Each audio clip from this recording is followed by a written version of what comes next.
Ako si Raquel A. Matriano mula sa paaralang elementarya ng Banabais Elementary School, and I'm nominating for parent category of Parent of the Year Heroes of Learning Awards. Number 1. What are the challenges you has encountered in ensuring that your child continuously have access to quality education? How did you overcome these challenges? Ang mga problema na kinaharap ko sa pagkakaroon ng maayos na edukasyon ng aking mga anak ay ang poor internet connection. Dahil umaasa lamang kami sa data at kung kailan lang may load ay doon lamang kami makakakonect. Kami ay nakatira sa liblib na lugar na mahina ang connection.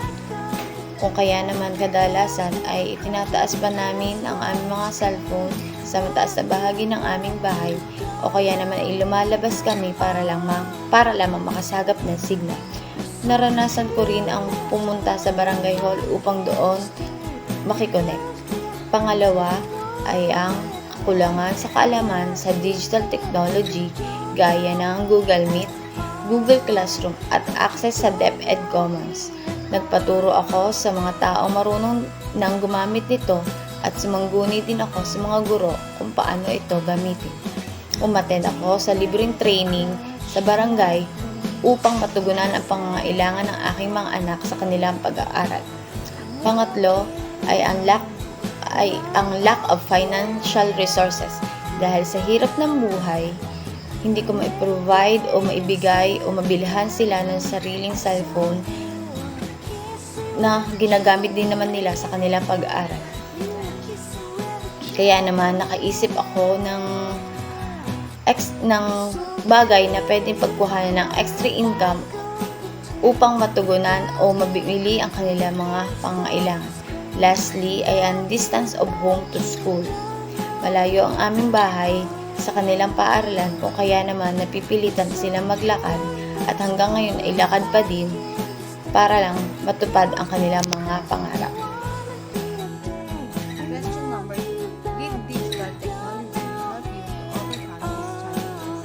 What technology did you use and how? Yes, digital technology help a lot to overcome those challenges. It support and improve our lives the way we communicated with each other. Gumamit ako ng Google Meet para maka-attend ng klase ang aking mga anak. Lalo na kung blended learning ang pinatutupad sa kanilang paaralan. At kung meron namang modules and other learning materials na ipinapasa ang kanilang mga guro, Messenger at Gmail ang naging katuwang ko upang maka-access sa kanilang mga pangangailangan. At sa extra income naman na aking pinagkakaabalahan ay gumagamit ako ng Canva application para may maidagdag sa pambili ng load. YouTube, Google, Chrome, Pinterest naman ang siya naging katuwang ko sa pagre-research ng mga assignments, project, and some ideas patungkol sa aralin ng aking mga bata.